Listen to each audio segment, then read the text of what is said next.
Hello learners, कैसे हैं आप सब। उम्मीद है कि आप सब अच्छे होंगे और आपका एक बार फिर से स्वागत है ऑल टीचिंग एप्टीट्यूड की पीवाई की सीरीज में, जिसमें हम हर एक वीडियो में 10 क्वेश्चंस कर रहे हैं।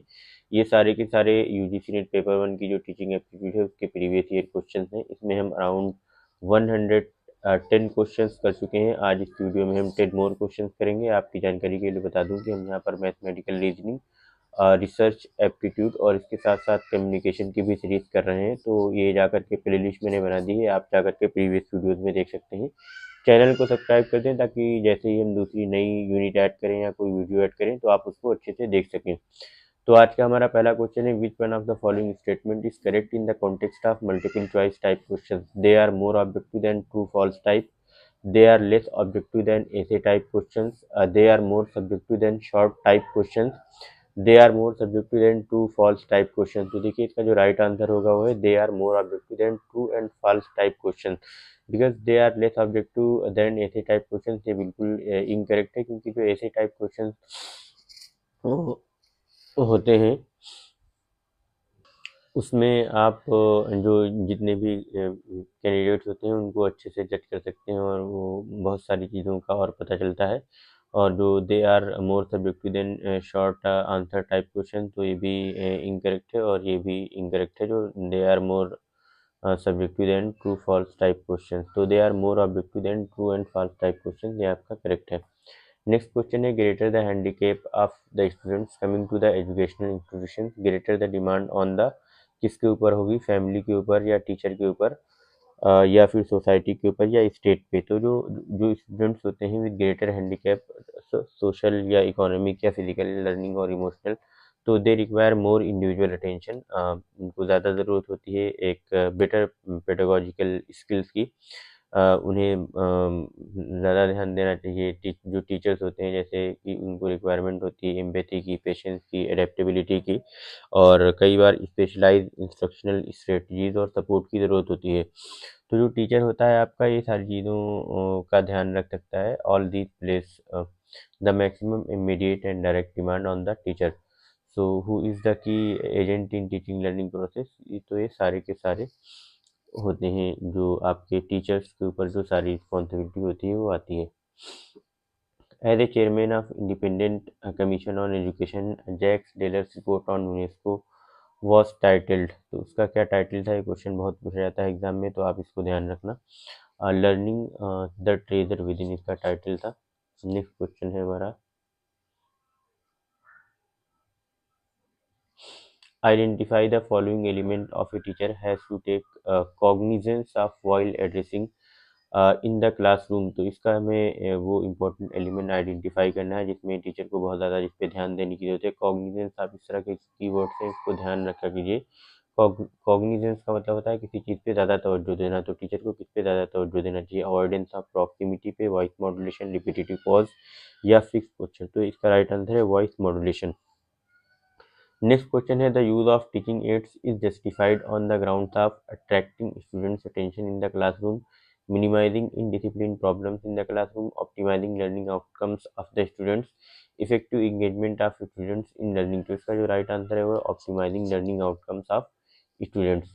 नेक्स्ट क्वेश्चन है, imagine you are working in an educational institution where people are of equal status, which method of communication is best suited and normally employed in such a context। तो इसका जो right answer होगा देखते हैं, horizontal, vertical, corporate या cross communication. तो इसका right answer है वो है horizontal communication.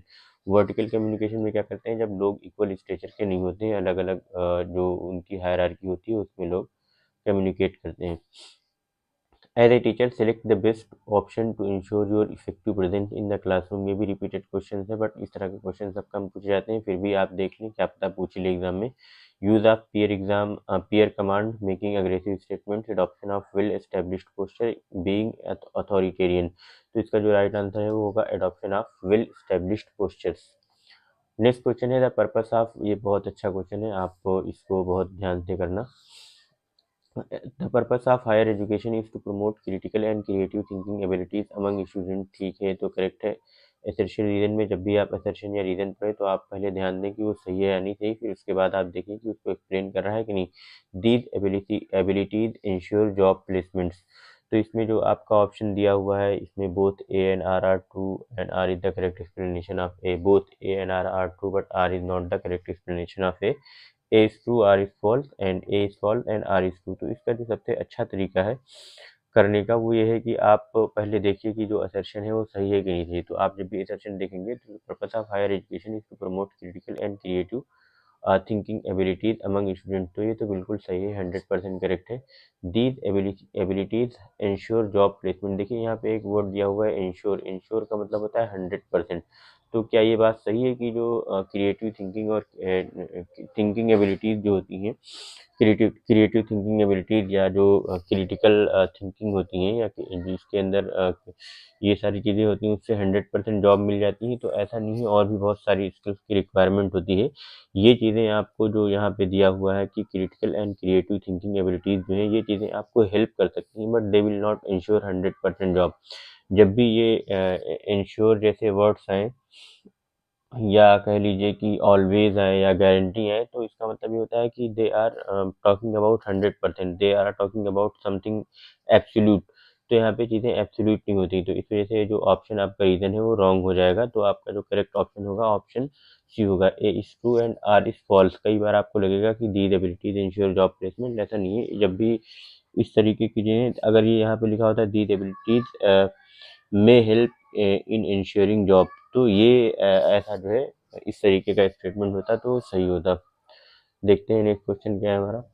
Which of the following attributes denote great strength of a teacher? Full time active involvement in the institutional management, setting examples, willingness to put assumption to the best, acknowledging mistakes. देखिए इसमें जो great strength of teachers की जो attributes हैं वो तो सबसे पहला जो आपका ये दिया हुआ option full time active involvement इन इंस्टीट्यूशनल मैनेजमेंट। देखिए कभी कभी के लिए तो ठीक है, लेकिन फुल टाइम एक्टिव इन्वॉल्वमेंट अगर होगा इंस्टीट्यूशनल मैनेजमेंट में तो टीचिंग क्या कर सकेगा? तो इस वजह से ए आपका रॉन्ग हो जाएगा। तो ए जिसमें जिसमें दिया हुआ है वो आप ऑप्शन रिमूव कर दीजिए। तो देखिए इस तरीके से आपका पहले ही ऑप्शन से आपका क्वेश्चन बन जाएगा। बाकी देख लीजिए, सेटिंग एग्जांपल्स होना चाहिए, willingness to put assumptions to test, ठीक है ये भी होना चाहिए, एंड एक्नॉलेजिंग मिस्टेक, कभी कोई गलती हो जाए तो उसको एक्नॉलेज करे और उसको ठीक करे। तो ये देखिए बी सी एंड डी आपका करेक्ट हो गया। और आपने देखा किस तरीके से एलिमिनेशन टेक्निक से आप इस तरह के जो मल्टीपल चॉइस वाले क्वेश्चन होते हैं ऑप्शन वाले, वो आप बना सकते हैं। नेक्स्ट और लास्ट क्वेश्चन है आज की इस वीडियो का, what are the characteristics of continuous and comprehensive evaluation? तो इसमें बताना है कि कॉन्टिन्यूस और कॉम्प्रिहेंसिव इवेल्युएशन जो होता है उसकी कौन कौन सी कैरेक्टरिस्टिक्स हैं यहाँ पर। तो देखते हैं।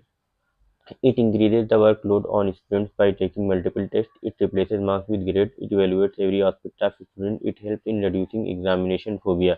देखिए जो continuous and comprehensive evaluation होता है ये कभी भी वर्कलोड बढ़ाता नहीं है बच्चों के ऊपर, बट या it replaces marks with grade, ठीक है ये तो सही है, होना चाहिए।